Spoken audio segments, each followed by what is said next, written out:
너무 많은 비로 인해 일정이 변경되긴 했지만 오늘 하루 돌아볼 장소들입니다. 보이는 분홍색이 오늘 주행거리입니다. 새벽 3시에 4시에 빨리 출발하려고 일어났을 때 아침에 8시에 비가 그친다고 돼 있었는데 아침에 또 6시가 되니까 11시까지 비가 온다고 돼 있어서 원래 낮자마자 출발하려고 있는 건데 이제 출발하게 됐습니다. 내설악 깊숙이 자리한 천년고찰 백담산은 저도 난생 처음 가보는 곳입니다. 지금 가고 있는 백담산은 그 이름처럼 설악산의 봉우리마다 맑은 물이 흘러내려 100개의 연못을 만든다고 하여 붙여진 이름으로 알려져 있습니다. 백담산은 단순한 사찰을 넘어 민족 시인이자 독립운동가였던 만해 한용운 선생님의 숨결이 깃든 그런 곳입니다. 우리가 잘 알고 있는 님의 침묵, 바로 백담사에서 수영하며 완성된 불후의 명작입니다. 백담사란 이름을 처음 들어본 곳은 1988년 11월 달쯤이었습니다. 당시 전두환 전 대통령이 대국민 사과 성명을 발표하고 바로 백담사로 들어갔을 때 그게 어디에 있는지 되게 궁금했습니다. 2년 1개월 동안 지낼 장소이면 굉장히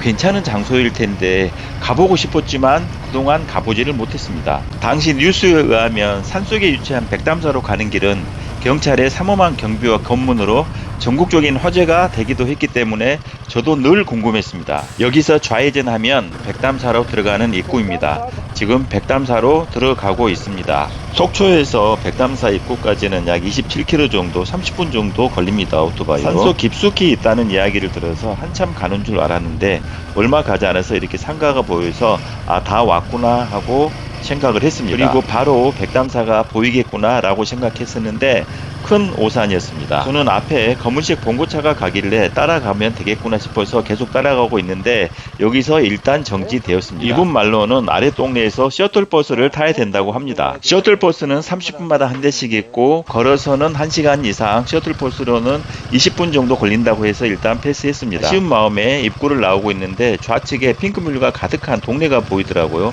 마치 화훼단지처럼 생긴 그런 동네였습니다. 핑크뮬리 마을을 떠나 인제 가을꽃 축제장으로 가고 있습니다. 쌈사 입구에서 인제 가을꽃 축제까지는 4.9km 정도입니다. 인제 가을꽃 축제는 매년 꽃길만 걷자라는 주제로 용대리 관광지 일원에서 펼쳐집니다. 축구장 10개가 넘는 규모의 국화, 마편주, 백일홍까지 수십만 폭의 가을꽃들이 오색으로 펼쳐지는 것으로 유명합니다. 꽃축제장 바로 옆에 야영장이 있더라고요. 저는 히말라야 450으로 이런 길을 한번 달려보고 싶었기 때문에 바로 내려와서 한번 달려보고 다시 축제장으로 향하기로 했습니다. 영상은 라이딩 위주이기 때문에 몇 편의 영상으로 꽃축제를 대신합니다. 선녀탄길 심서 꽃길만 걷습니다. 가로는 그러면 이게 보통으로 가야 돼. 이 집은 좋아. 이제 냄새가 나는데 원종, 오이, 자 이런 거는 강꽃밭, 잘고 무선으로 지금 들어가봐서 좋고 흑산물 같은 거 파별밭.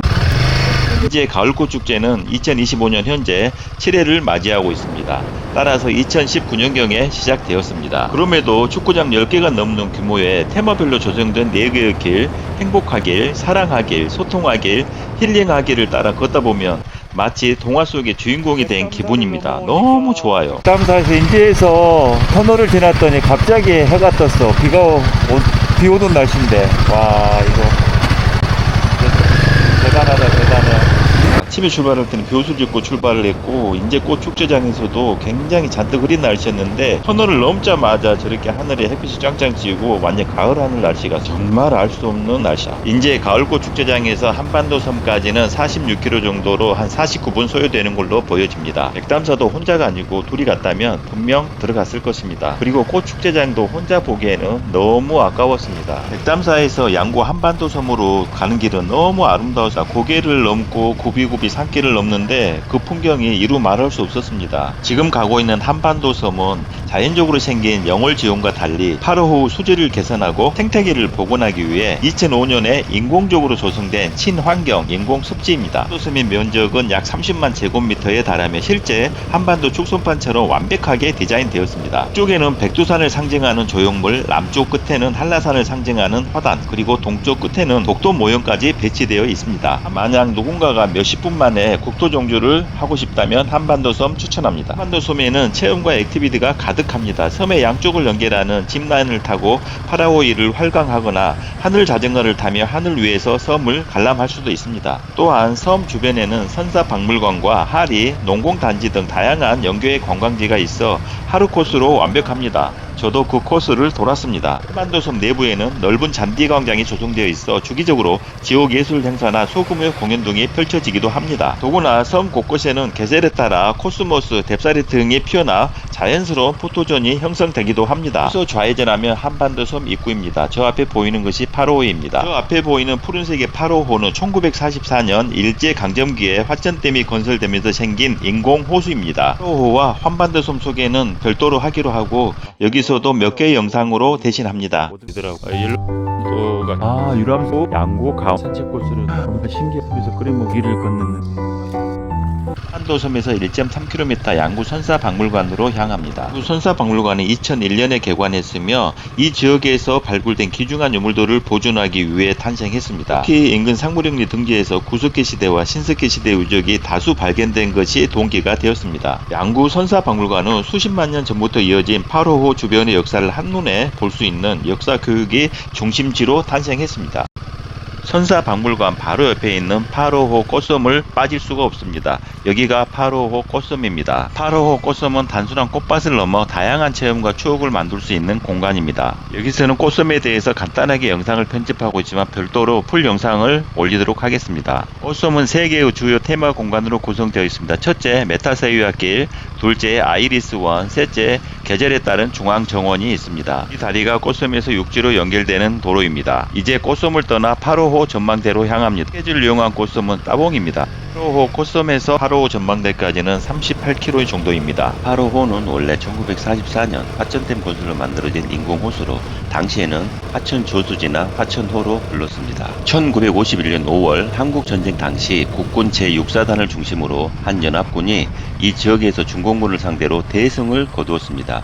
이 전투에서 테러가 막힌 수많은 중공군 병력이 호수에 수장되거나 포로로 잡혔고 그 전과가 엄청났습니다. 농공단지에서 파라오 전망대까지 가는 38km 구간 동안 공사 구간이 되게 많았어요. 아마도 최근에 내린 비로 인해서 도로가 이술되거나 언덕이 무너져서 그런 게 아닌가 싶습니다. 가는 동안 꼬불꼬불한 길과 주변 풍경이 라이딩하기에 너무 좋았습니다. 하던 이야기 계속하면 당시 이승만 대통령이 현장을 방문하여 오랑캐를 물리쳤다는 뜻의 파로라는 효를 내려 호수 이름을 파로호라고 이름짓게 되었습니다. 이처럼 파로 전망대는 한국전쟁 당시에 빛나는 전성을 기념하고 그 역사를 후세에 전하기 위해 세워진 것입니다. 건립된 목적과 다르게 파로 전망대에 오르면 파로 그림 같은 절경과 주변 산 능선이 어우러진 시원한 파노라마 뷰를 한눈에 조망할 수 있습니다. 오다 보니 벌써 다 왔습니다. 좌측으로 올라가면 파로 전망대에 올라가는 길입니다. 좌측이 파로 올라가는 길이고 우측에는 넓은 주차장이 있습니다. 화면에는 보이지 않지만 올라가는 길에 젖은 낙엽이 너무 많고 경사가 심해 포기했습니다. 그리고 바로 옆 파로 국민관광단지로 향했습니다. 이곳은 파로 선착장을 출발하여 평화의 댐까지 왕복 운항하는 유람선이 있습니다. 유람선을 타면서 산속의 바다라 불리는 파로호 웅장함을 감상할 수 있습니다.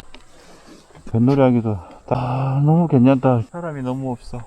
이거 걸리는 것 같은데. 파로호에는 백리 산속길과 수달길이 유명합니다. 파로호 백리 산속길은 북한강과 파로호의 청정한 물길을 따라 조성된 순환형 코스로 자전거 라이딩과 도보 트레킹 모두의 인기가 많습니다. 총 길이 42.2km로 자전거로는 약 3에서 4시간 걸립니다. 산속길은 경사가 완만하여 초보자나 가족 단위 방문객도 부담없이 즐길 수 있습니다. 길 대부분이 강변을 따라 이루어져 지금 보이는 하늘처럼 산소가 풍부한 맑은 공기를 마실 수 있습니다. 하늘을 보다가 보게 된 포스터가 정말 믿음이 갑니다. 더구나 푼툰 다리 구간은 부교로 되어 있어 무리를 달리는 듯한 특별하고 몽환적인 경험을 제공합니다. 파로호 백리 산속길과 연계된 수달길은 화천의 명물인 천년기념물 수달을 테마로 한 오지 둘레길입니다. 주로 한국수달연구센터에서 시작된 수달길은 때묻지 않은 오지 자연의 모습을 그대로 간직하고 있는 원시른 숲길입니다. 수달길을 걷는 동안 호수의 물결 소리와 바람 소리 외에는 인공적인 소리가 거의 들리지 않아 마음이 편안해집니다. 강릉에서 출발하여 인제, 양구, 화천, 연천 구간은 정말 길이 너무 재밌습니다. 지금은 철원을 향해서 가고 있는데 가능하면 휴전선 바짝 붙여서 가고 있습니다. 정말 정말 멋있습니다. 수달길은 편도 약 5.3km로 곳곳에 아름다운 쉼터, 솔배로 쉼터, 둔전 쉼터 등이 마련되어 있어 쉴 수 있습니다. 제가 이 주유소에서 이 길이 휴전선에서 가장 가까운 길이냐고 물어보고 달리고 있습니다. 철원에 가까워질수록 먹구름이 점점 많아집니다. 오토바이로 여행하다 보면 지역을 넘나들다 보니 이런 현상을 자주 겪습니다. 방금 전 양구의 날씨는 맑은 햇살이 비쳤는데 철원에는 이렇게 빗방울이 떨어지고 있습니다. 고속정 근처로 다가오니까 비가 본격적으로 내리기 시작합니다. 여기가 철원 고속정입니다. 오늘은 고속정 꽃밭축제를 보려고 했는데 비가 많이 내려서 그게 가능할지 의문입니다. 일단 여기까지 왔으니까 축제를 한번 보려고 했는데 비가 점점 더 많아지는 것 같아서 일단 탈출합니다. 사람들도 비가 내리기 시작하니까 빠져나가는 분위기입니다. 지금 입고 있는 옷이 방수이긴 하지만 점점 비가 많이 내리니까 일단 판초라도 걸쳐보려고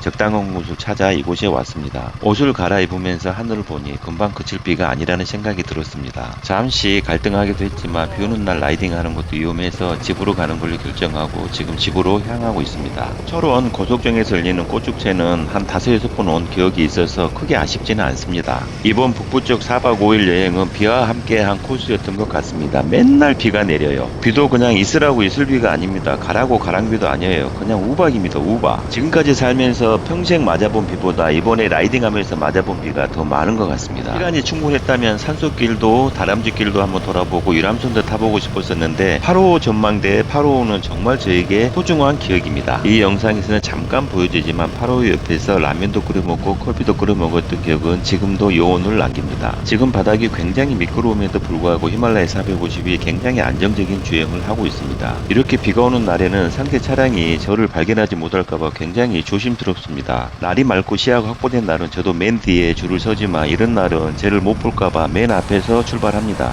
마치 새치기 같아서 마음은 불편하지만 안전을 위한 저만의 규칙입니다. 제 경험으로 오토바이는 내가 갖다 부딪히는 것보다 상대편이 나를 발견하지 못해서 일어난 사고도 상당히 많습니다. 비가 너무 많이 내리니까 목으로 빗물이 타고들어서 잠시 옷깃을 여미고 있습니다. 헬멧 실들은 빗물로 보이지 않지, 빗물은 목으로 타고 들어오지, 길은 미끄럽지, 정말로 고난의 행군입니다. 저는 지금 해지기 전에 집에 도착하는 게 목표입니다. 비 내리는 밤중에 가로등도 거의 없는 국도를 라이딩한다는 것은 정말 끔찍합니다. 하지만 세상 일이 내 마음대로 되지 않습니다. 이렇게 비가 내리는 날은 해도 빨리 져요. 날이 맑은 날 이 정도 피곤함이 몰려온다 그러면 커피 한잔 하고 가겠지만 지금은 그럴 여유가 없습니다. 여기서부터는 아는 길이라 그나마 좀 익숙합니다. 자주 다니던 길이거든요. 저는 아직까지 초보이기 때문에 모르는 길을 갈 때는 나 보랴 주변 보랴 내비 보랴 정말 바쁩니다.